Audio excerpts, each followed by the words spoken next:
Good morning. Last class में अपन ने potassium तत्व के बारे में पढ़ा था कि पोटेशियम है वो किस रूप में प्राप्त होता है पौधों को, ठीक है, किस में ये इसकी मात्रा अधिक पाई जाती है, क्या कार्य करता है, ये अपन लास्ट क्लास में चर्चा कर चुके थे पोटेशियम के बारे में। अब अपन पढ़ते हैं पोटेशियम के न्यूनता के लक्षण कि भाई पोटेशियम की कमी से कौन से लक्षण प्रकट होते हैं। तो पोटेशियम के न्यूनता के लक्षण इनकी बात करते हैं कि भाई पोटेशियम की कमी हो जाएगी तो क्या होगा, पात्रों में किस प्रकार से लक्षण प्रकट होंगे। तो इस तत्व की सबसे कमी होने पर सर्वप्रथम लक्षण जो होता है कि जो परिपक्व पत्तियों पे दिखाई देता है। तो इसके लक्षण किस पे दिखाई देता है, सबसे पहले तो परिपक्व पत्तियों पे दिखाई देते हैं। किस पे दिखाई देते हैं, परिपक्व पत्तियों पे दिखाई देते हैं। परिपक्व पत्तियों पर दिखाई देते हैं। क्या दिखाई देता है उसकी बात करते हैं कि सबसे पहले लक्षण किस पे दिखाई देंगे, परिपक्व पत्तियों पे देंगे। पत्तियां कैसे हो जाती है, आपके कुरबरित हो जाती है तथा हरी माइनता दिखाई देती है, मतलब मोल्डेड हो जाती है। आपकी पत्तियां क्या हो जाती है, आपकी मोटिलेड हो जाती है, मुरझा जाती है, कलर बदल जाता है। तो पत्तियां कैसे हो जाती है, कुरबुरित हो जाती है। क्या हो जाती है, पत्तियां कुरबुरित हो जाती है और हरी माहीनता प्रकट होती है। हरी माहीनता आपको पता ही है, ठीक, कल अपने बात की थी।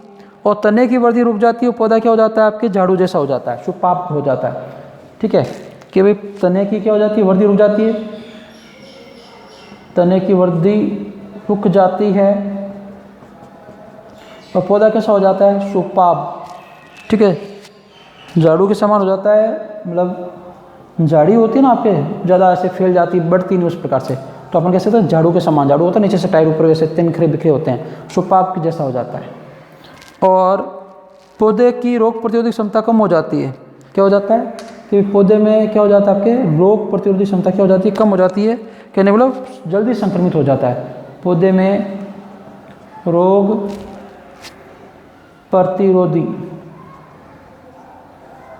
रोग प्रतिरोधी क्षमता क्या हो जाती है, कम हो जाती है।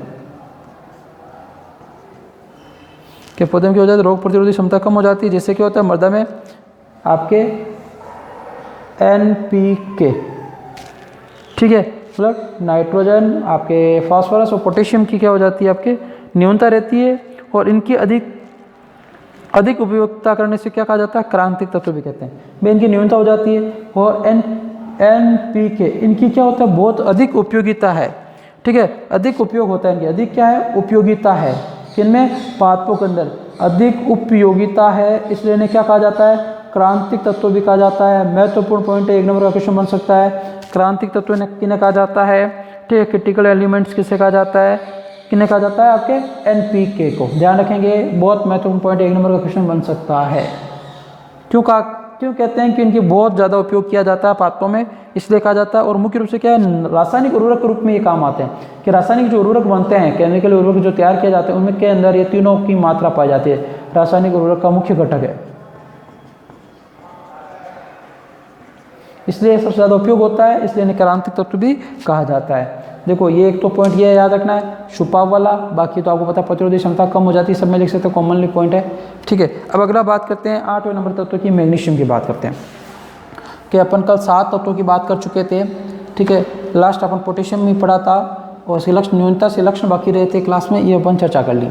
अब अपन पढ़ते हैं मैग्नीशियम, ठीक है, आपके 8 नंबर पर आता है मैग्नीशियम, ठीक है। टोटल अपन 16 तत्वों की बात करेंगे इसमें।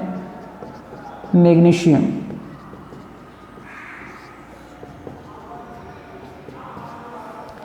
की बात तो देखिए कि ये मृदा में मुख्यतः किस रूप में पाया जाता है, आपके कार्बोनेट के रूप में पाया जाता है। कार्बोनेट, मैग्नीशियम कार्बोनेट होगा, जैसे मैग्नीशियम कार्बोनेट, तथा आपके डोलोमाइट क्या है कि भाई मैग्नीशियम कार्बोनेट और आपके कैल्शियम कार्बोनेट मिलकर क्या बनाते हैं, डोलामाइट बनाते हैं। तो इस रूप में ये पाया जाता है, ठीक है। और मैग्नीशियम क्या है, आपके क्लोरोफिल का मुख्य घटक है। ध्यान रखेंगे कि मैग्नीशियम जो है किसका मुख्य घटक है, क्लोरोफिल का। और क्लोरोफिल का वो पता है कितना रोल है, क्लोरोफिल की वजह से ही प्रकाश संश्लेषण सब हुआ, तो क्लोरोफिल का घटक है। तो ध्यान रखेंगे, 1 नंबर का क्वेश्चन बन सकता है।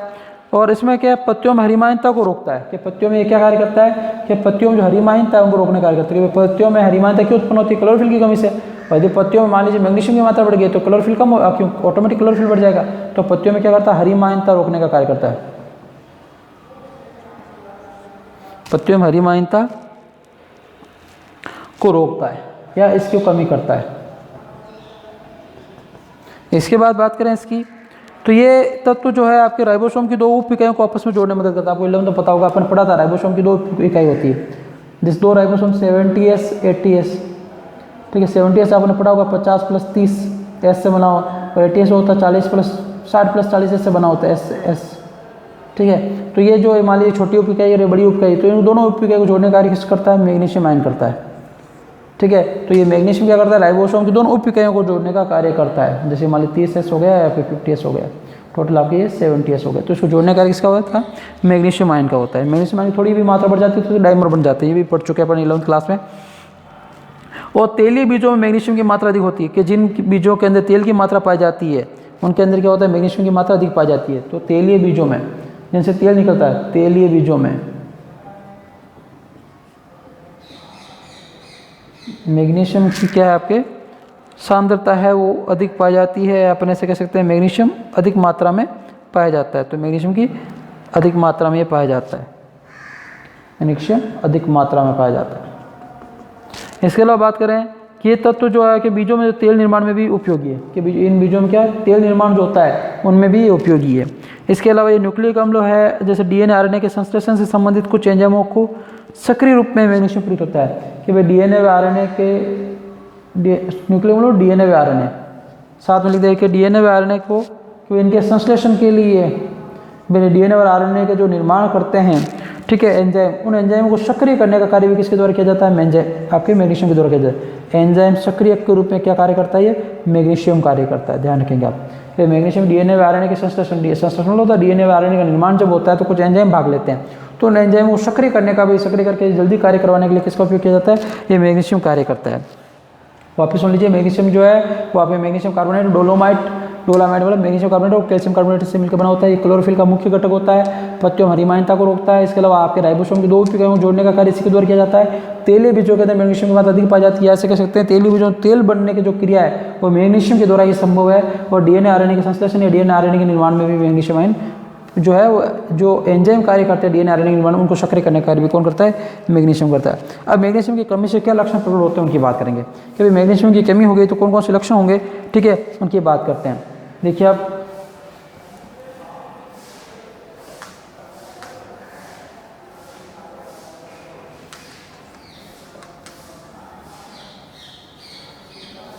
देखिए मैग्नीशियम के न्यूनता के लक्षण, कि भाई मैग्नीशियम की कमी होगी तो क्या होगा?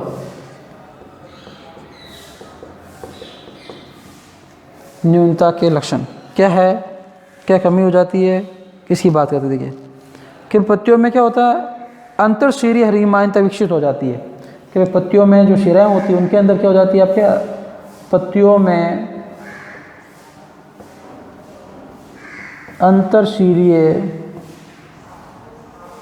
अंतरशीरीय हरी माइनता विकसित हो जाती है।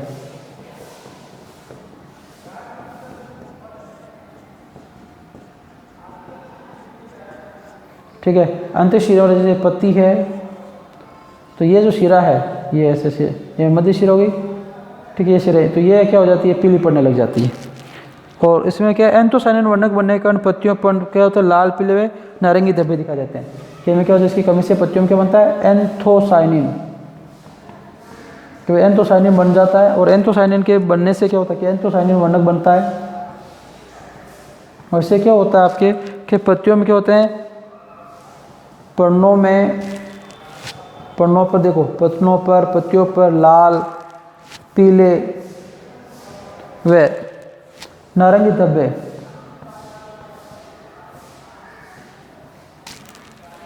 दिखाई देते हैं। तो ये कुछ मैग्नीशियम की कमी से प्रकट होते हैं लक्षण, ठीक है। सभी हरी माइनता वाला कॉमन पॉइंट है, ये भी कॉमन पॉइंट है, कोई ज़्यादा दिक्कत वाली बात नहीं है, ठीक है। अगला अपन पढ़ते हैं गंधक, या जैसे अपन बोलते हैं सल्फर की बात करते हैं, कि भाई सल्फर है, इसकी क्या है, किस रूप में ग्रहण होता है, फिर इसकी कमी से क्या लक्षण प्रकट होते हैं, उन सबकी बात करेंगे। देखिए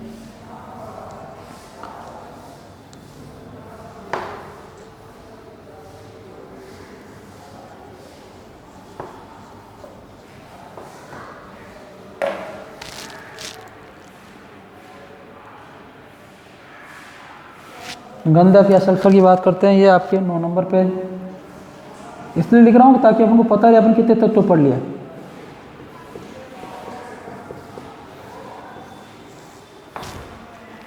देखिए कि भाई गंधक मृदा में सल्फेट के रूप में पाया जाता है। किस रूप में पाया जाता है मृदा को?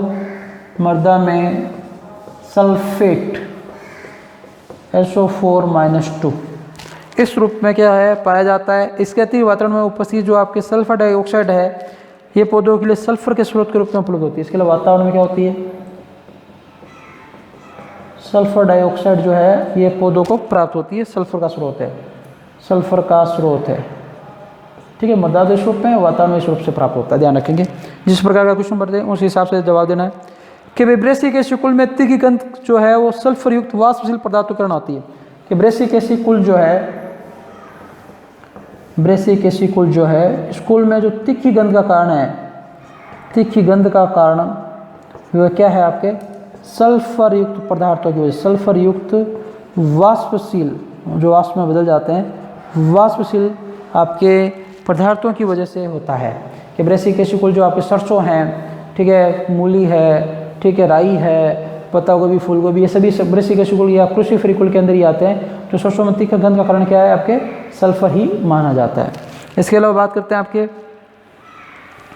कि भाई मृदा में जो सल्फेट की अधिकता में उगने वाले मटर कुल के पादपों की जड़ों में जीवाणु ग्रंथि अधिक विकसित होती है। कि मृदा में जब क्या हो जाती है? आपके सल्फेट की मात्रा अधिक होती है। तो सल्फेट की अधिकता में जब क्या होता है? मटर उगता है।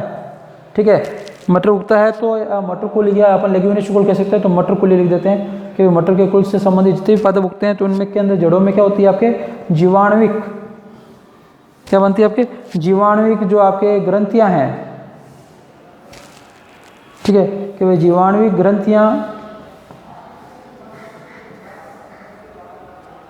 जीवाणुविक ग्रंथियां अधिक विकसित होती है। कि मान लीजिए आपको मटर बोना है, आपने पढ़ रखा है 11th क्लास में, आपको नॉलेज भी है कि भाई राइजोबियम में जीवाणु जो होते हैं पादपों के जो दाल कुल जो लेग्यूमिनेशियस कुल के अंदर जो पादप आते हैं उनकी जड़ों के अंदर गांठें बनाते हैं।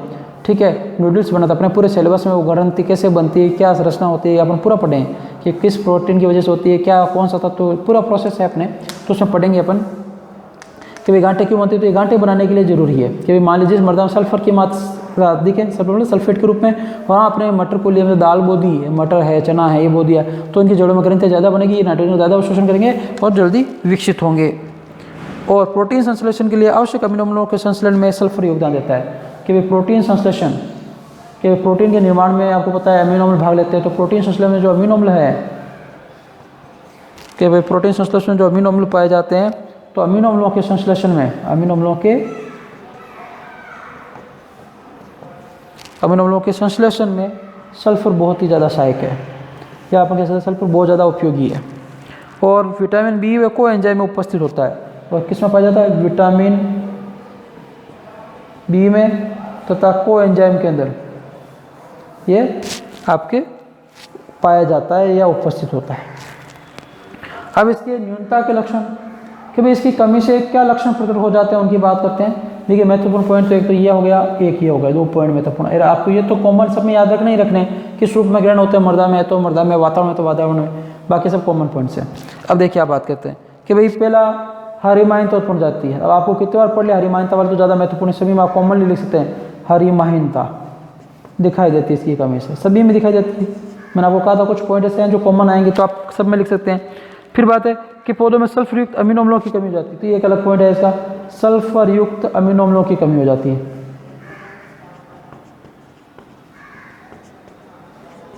सल्फर युक्त अमीनो अम्लों की कमी हो जाती है। इसके अलावा कि भाई इसमें मोटी भित्तियों जैसे स्क्लेन कायमा है, जाइलम कोलेन कायमा है, अधिक मात्रा में वृद्धि होती है। कि भाई स्क्लेन कायमा जैसे स्थूल कोणों तो बोलते हैं, कोलेन कायमा जैसे मृदु तो बोलते हैं, इनकी मात्रा बढ़ जाती है। तो आपके स्क्लेरेन कायमा व कोलेन कायमा, कोलेन कायमा की होती है आपकी, इनमें मात्रा बढ़ जाती है। ठीक है, क्योंकि मात्रा में वृद्धि हो जाती है। और इसमें क्या है, पौधे बोने रह जाते हैं। ये भी कॉमन पॉइंट सब लिख सकते हैं, पौधे बोने रह जाते हैं, पौधे बोने रह जाते हैं। देखो अब आपको समझ आ गया, एक तो हरिमाहिनता वाला कंपल्सरी लिख सकते हैं, पौधे बोने रह जाते हैं सब में लिख सकते हैं। 2 पॉइंट तो आगे 2-3 और बता दूंगा, अभी बहुत सारे तत्व बाकी है, सब में जो काम आए सब में लिख सकते हैं। तो ये हो गया। अब अगले तत्व की बात करेंगे आयरन की, जिससे आपने 10वें नंबर पर आ जाएगा। 9 हो गए तत्वों की बात, अगले तत्व की बात करेंगे। फिर भी जो मैं आपको बता रहा हूँ ये पॉइंट महत्वपूर्ण है, स्पेशल है, उनको आप नोट करते जाइए, साथ में एग्जाम 1 नंबर के क्वेश्चन बन सकते हैं।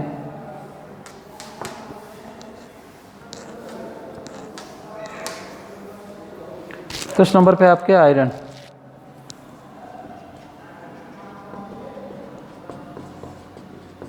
Fe। देखिए कि पौधे द्वारा इनका अवशोषण जो है आपके फेरिक के रूप में, इसका अवशोषण जो पौधे के रूप में करेंगे अवशोषण, ये सबसे पहले महत्वपूर्ण पॉइंट सब में, फेरिक के रूप में, कि फेरिक है जो आपके F+3 और किस रूप में करते हैं, फिर उपापचय क्रियाएं जो है, उपापचय क्रियाओं में, उपापचय क्रियाओं में शरीर में जो पाचन अवशोषण उत्सर्जन क्रियाएं होती है, उन उपापचय क्रियाओं में कौन सा आयन काम आता है आपके, फेरस आयन काम आता है। तो फेरस आयन के रूप में, तो इसे बोलते हैं Fe+2। ध्यान रखेंगे, फेरिक और फेरस आयन के रूप में इसको अवशोषित किया जाता है। ये महत्वपूर्ण पॉइंट बात हो। इसके बाद देखिए कि आयरन मुख्यतः जो कोशिका विभाजन, शोषण तथा ETS इलेक्ट्रॉन परिवहन तंत्र है, इसके विभिन्न चरणों में अपनी भूमिका निभाता है। तो किस किस में काम आता है, कोशिका विभाजन में मुख्य योगदान है इसका, कि कोशिका विभाजित होती है उसमें ये योगदान देता है कोशिका विभाजन में। इसके अलावा आपके शोषण में ETS अपन आगे पढ़ेंगे तो उसमें आपको समझ आ जाएगा। ETS के अंदर ये क्या है, आपके विभिन्न चरणों में मुख्य भूमिका है, तो मुख्य भूमिका है इसकी। ETS में आपको पढ़ाऊँ तो बताऊंगा आयरन का उपयोग हो रहा है, इसकी डिटेल में बात करेंगे, मुख्य भूमिका है। इसके बात करें इसके आपके कि पत्तियों में आपके Fe है वो स्थायी प्रोटीन फाइटोफेरिटीन व केंद्र के क्रोमेटिन जालक में पाया जाता है। कि भाई स्थायी रूप से, परमानेंट रूप से कहाँ पाया जाता है, स्थायी रूप से आपके एक तो प्रोटीन जो है उसका नाम है प्रोटीन ऑफ फाइटोफेरिटीन में, वह केंद्र के अंदर जो पाया जाता है, अपन पढ़ चुके हैं 11वीं क्लास में, क्रोमेटिन जालक, हेटेरोक्रोमेटिन जालक जैसे पढ़े थे ना अपने, यूक्रोमेटिन जालक, तो हेटेरोक्रोमेटिन जालक के रूप में ये पाया जाता है, स्थायी रूप से, परमानेंट वहाँ पाया जाता है। इसके अलावा कि भाई आयरन जो है वो आपके साइटोक्रोम वर्णकों की संरचना की कहाँ पाया जाता है। सब देखो ये जो आपके वर्ड आ रहे हैं, साइटोक्रोम क्या होता है, ठीक है, सबकी बात अपने इलेक्ट्रॉन परिवहन तंत्र में योगदान देने वाली मुख्य प्रोटीन होती है। ये सभी आपके आगे वाले चैप्टर में आने वाले हैं। तो साइटोक्रोम वर्णकों की संरचना में मुख्य योगदान देते हैं, साइटोक्रोम वर्णकों की संरचना में। फिर है क्रेब्स चक्कर में, इसके अलावा आपके एकोनिटेज कैटेलेज में, एंजाइम कहते हैं एकोनिटेज एंजाइम में, परऑक्सीडेज एंजाइमों में, परऑक्सीडेशन पढ़ा था ना अपने, तो इन एंजाइमों का सक्रिय ये क्या करता है, ये सभी एंजाइमों में पाया जाता है और इन एंजाइमों को सक्रिय करने का कार्य करता है, कि सक्रिय के रूप में भूमिका निभाता है, एंजाइमों को सक्रिय करता है, इनकी क्रिया करने में योगदान है। क्रेब्स चक्कर में पढ़ने वाले हैं, साइटोक्रोम वर्णक अपनी यूज आने वाला है, ये सभी एंजाइम अपने नेक्स्ट चैप्टर में इनका उपयोग करने वाले हैं। अब इसके न्यूनता के लक्षण, कि इसकी कमी से क्या लक्षण प्रकट होते हैं उनकी बात करें। न्यूनता के लक्षण देखिए कि भाई तरुण पत्तियों में हरी मान्यता उत्पन्न, देखो कहीं लिखो तरुणों में लिखो, पादप में लिखो तो हरी मान्यता, पहला पॉइंट सब में लिख दीजिए आप, हरी मान्यता उत्पन्न होती है, कंपलसरी सिंपल सा पॉइंट हो गया। इसके बाद बात करें अपन इसकी कि प्रकाश संश्लेषण, शोषण तथा प्रोटीन संश्लेषण क्रियाओं को अनियमितता उत्पन्न हो जाती है। अभी पढ़ा था प्रकाश संश्लेषण में योगदान आता है, शोषण में योगदान आता है, इसकी वजह क्रिया क्या होती है, प्रभावित होती है। तो प्रकाश संश्लेषण, शोषण और आपके क्या है, प्रकाश संश्लेषण, शोषण और आपके प्रोटीन संश्लेषण की क्रिया प्रभावित होती है, प्रोटीन संश्लेषण की क्रिया प्रभावित होती है।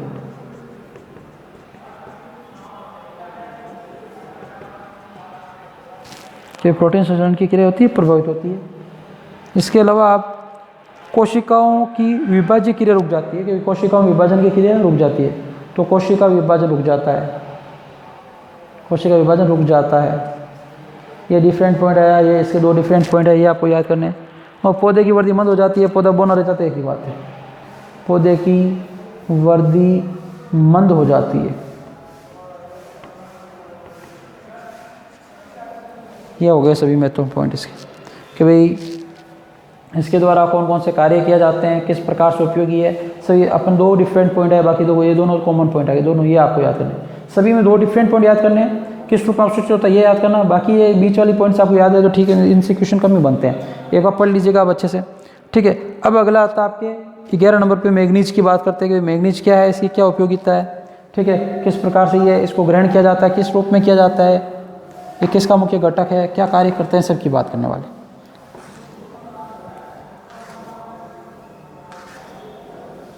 ये जितने भी तत्व पढ़ रहे हैं सभी पादपों में आवश्यक हैं, और अपन तो उनको डालते नहीं है, तो ये कुछ जो बड़े लेवल पे खेती करते हैं जिनका काम ही ये मुख्य, तो वो इनका उपयोग करते हैं, एग्रीकल्चर साइंटिस्ट होते हैं वो उनको राय देते हैं। अपने देखिए ज़मीन से कुछ प्राप्त हो जाता है और इतनी उत्पादकता में क्या आती है, कमी आती है। मैग्नीज की बात करते हैं, फिर मैग्नीज क्या है, इसकी क्या है, देखिए कि भाई किस रूप में ग्रहण, कि भाई ये मृदा को किस रूप में मिलता है मुख्य रूप से, तो ये आपके 2 रूप में पाया जाता है। एक तो आपको मैग्नीज डाइऑक्साइड के रूप में पाया जाता है मृदा के अंदर, किस रूप में, मैग्नीज डाइऑक्साइड के रूप में, तथा इस रूप में पाया जाता है। लेकिन पौधे इसका अवशोषण किस रूप में करते हैं ये ध्यान रखना। तो पौधे इसका जो अवशोषण है ये अपने लिए ये पॉइंट जरूरी है, अवशोषण है वो आपके क्या करते हैं, मैग्नेस आयन के रूप में करते हैं, Mn+2 आयन जैसे बोलते हैं मैग्नेस आयन के रूप में करते हैं। ये आपके महत्वपूर्ण पॉइंट है, आगे वाला अपने जरूरी नहीं ये था। अब इसकी बात करते हैं कि ये तत्व जो है शोषण, नाइट्रोजन के उपापचय तथा प्रकाश संश्लेषण के अनेक एंजाइमों को सक्रिय करता है। ये किस किस में योगदान देता है, देखो ये शोषण में भी योगदान देता है, ये आपके प्रकाश संश्लेषण की जो क्रिया होती है उनमें जो एंजाइम पाए जाते हैं उनको भी क्या करता है, सक्रिय करने का कार्य करता है। इसके अलावा आपके क्या है, नाइट्रोजन को उपापचय, कि भाई नाइट्रोजन का जो अवशोषण किस प्रकार से होगा, ठीक है, तो नाइट्रोजन को उपापचय मतलब इसके पाचन में किस प्रकार से योगदान देता है। तो इन सभी के एंजाइम जो पाए जाते हैं शोषण में, प्रकाश संश्लेषण के अंदर, नाइट्रोजन को उपापचय में जितने भी एंजाइम पाए जाते हैं इन सबको सक्रिय करने का कार्य इसका है, मैग्नीज का। तो इन उपस्थित एंजाइमों को क्या करना, सक्रिय करना, एंजाइमों को सक्रिय करना जिससे शोषण कंप्लीट हो सके, प्रकाश संश्लेषण हो सके, नाइट्रोजन का उपापचय हो सके। इसके अलावा बात करें इसकी, ये क्लोरोप्लास्ट के संश्लेषण में मैग्नीज की महत्वपूर्ण भूमिका होती है, कि भाई क्लोरोप्लास्ट का संश्लेषण है, क्लोरोप्लास्ट के निर्माण में भी मैग्नीज का मुख्य योगदान है। तो क्लोरोप्लास्ट के संश्लेषण में मुख्य योगदान है, ठीक है। इसके आगे बात करें अपन कि भाई ये आपके क्या करता है, प्रकाश संश्लेषण में जल अपघटन व ऑक्सीजन के उत्पादन से संबंधित एंजाइम का आवश्यक भाग है। कि प्रकाश संश्लेषण में क्या होता है, अभी पढ़ेंगे, अपना चैप्टर आगे है प्रकाश संश्लेषण एंजाइम के बाद में, कि प्रकाश संश्लेषण के अंदर क्या होता है, आपके एक जल अपघटन की क्रिया होती है जिसमें जल टूटता है, ठीक है। तो जल अपघटन व O2 ऑक्सीजन के उत्पादन में, कि ऑक्सीजन का निर्माण कैसे होता है, से संबंधित जितने भी एंजाइम हैं, संबंधित एंजाइमों का आवश्यक भाग है।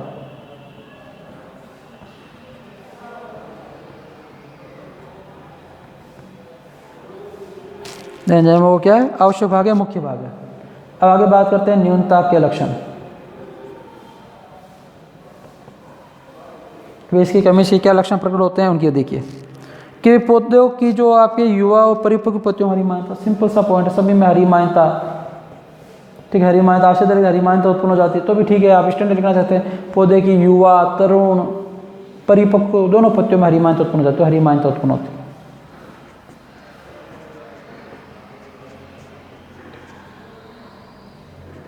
क्यों, इसकी वजह से क्या होता है, हरिमानता उत्पन्न हो जाती है। दूसरा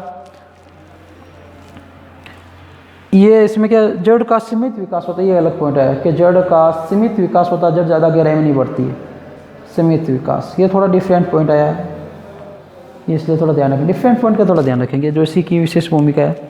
इसके अलावा मैग्नीज की कमी से पादपों की पत्तियों क्या होता है कि विशिष्ट पादप रोग उत्पन्न होते हैं, ठीक है। अब ये जो पॉइंट लिख रहा हूँ ये सबसे ज़्यादा महत्वपूर्ण पूछ जाते हैं, ये रोग किन की कमी से होते हैं, ध्यान रखना, पहले ही कह रहा हूँ सबसे महत्वपूर्ण है। कौन सा है कि जेई में ग्रे स्पिक, मैंने आपको कहा ना स्पेशल जो नियम आते हैं वो एग्जाम पूछे जाते हैं। और मटर का मार्स स्पॉट रोग, मटर का मार्स स्पॉट,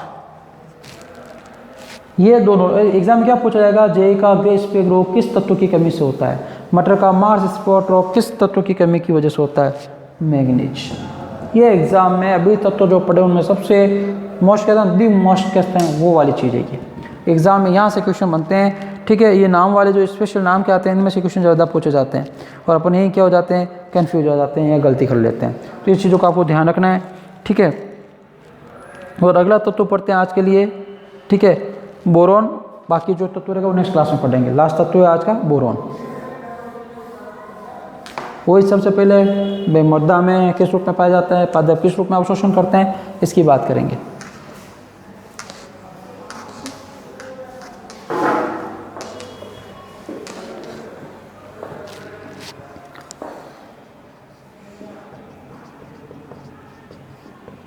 बोरॉन की बात करते हैं। देखिए प्रत्येक चीज आपको पता है बी के द्वारा रिप्रेजेंट किया जाता है कि भाई इस तत्व का अवशोषण जड़ों द्वारा बोरेट आयनों के रूप में, किस रूप में, बोरेट आयन के रूप में। कौन कौन से बोरेट आयन आपके, BO3-3 और एक होता है BO4O7-2, इस रूप में करता है। तो ध्यान रखेंगे, थोड़ा डिफरेंट नेम है इसका, फिर किस रूप में विकिरण होते हैं। और मृदा में जो उपस्थित कैल्शियम के साथ कैल्शियम बोरेट बनाता है जो जड़ों द्वारा अवशोषित नहीं होता है। ये मृदा के साथ क्या करता है, जो कैल्शियम होता है इसके साथ क्या करता है, ये कैल्शियम बोरेट बनाता है, कैल्शियम बोरेट बनाता है जो क्या होता है आपके जड़ों द्वारा अवशोषित नहीं होता, जड़ इसको अवशोषित नहीं कर पाती। किसको, कैल्शियम बोरेट को, कैल्शियम बोरेट को जड़ अवशोषित नहीं कर पाती, जड़ अवशोषित नहीं कर पाती, ठीक है। इसके अलावा आप देखिए कि भाई अधिक कैल्शियम युक्त मिट्टी में पौधों को बोरोन की उपलब्धता कम हो जाती है, कि जहाँ पे मिट्टी में कैल्शियम की मात्रा ज़्यादा होगी वहाँ पे बोरोन जो है पौधों द्वारा कम ग्रहण किया जाएगा, बोरोन कम ग्रहण किया जाएगा। क्यों, कैल्शियम जो है बोरोन के साथ गिरेगा कि बोरेट कैल्शियम बोरेट बना लेगा जो जड़ अवशोषित नहीं कर पाएगी, और जड़ अवशोषित नहीं करेगी तो पादप के सभी भागों तक नहीं पहुँच पाएगा। इसके अलावा कि पौधों में जो कार्बोहाइड्रेट की स्थानांतरण, कोशिका झिल्ली की कार्यशीलता, परागकणों के अंकुरण व कोशिका विभाजन में बोरोन का विशेष महत्व। किसमें, पौधों में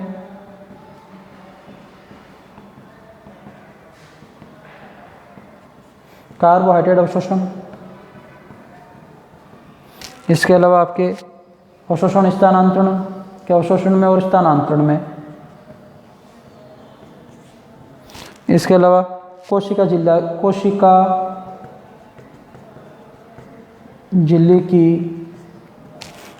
की कार्यशीलता, तो ये कोशिका झिल्ली की जो कार्यशीलता है इनमें, परागकणों के अंकुरण में, इसके अलावा कोशिका विभाजन में, सभी के अंदर बोरोन का मुख्य योगदान। किसमें, पादपों में कार्बोहाइड्रेट के स्थान, कार्बोहाइड्रेट मतलब जो भोजन बनता है, ग्लूकोज बनता है, और ये जगह से जैसे पत्ती बनाए जो शाखाओं तक जड़ों तक पहुंचने के, इसमें स्थानांतरण में कोशिका झिल्ली जो इसकी कार्यशीलता है किस प्रकार से कार्य करते हैं, परागकणों का जो अंकुरण होता है उसमें, और कोशिका विभाजन में बोरोन का महत्व है। अब लास्ट रीडिंग है आज की न्यूनता के लक्षण, कि इसकी कमी से क्या लक्षण प्रकट होते हैं उनकी बात करते हैं। देखिए न्यूनता से लक्षण क्या होते हैं कि भाई गहरे हरे रंग की मोटी पत्तियां बोरोन की न्यूनता का मुख्य लक्षण है, कि जब पत्तियां क्या हो जाए, मोटी हो जाती है, मोटी व गहरी हरी, ठीक है, गहरी हरी रंग की हो जाती है, तो इसका विशेष लक्षण है। दूसरा इसमें ये देखो डिफरेंट पॉइंट है इसमें। इसके अलावा क्या, संग्रहकारी ज़्यादा मांसल उत्तकों का विघटन हो जाता है, कि संग्रहकारी उत्तक जो होते हैं इनकी कमी हो जाती है, ठीक है, इनका विघटन होने लग जाता है। संग्रहकारी जो भोजन संग्रहकारी कैसे पता चलता है, मांसल जो फूले होते हैं, संग्रहकारी व मांसल उत्तकों का विघटन, मांसल उत्तकों का क्या हो जाता है, विघटन हो जाता है।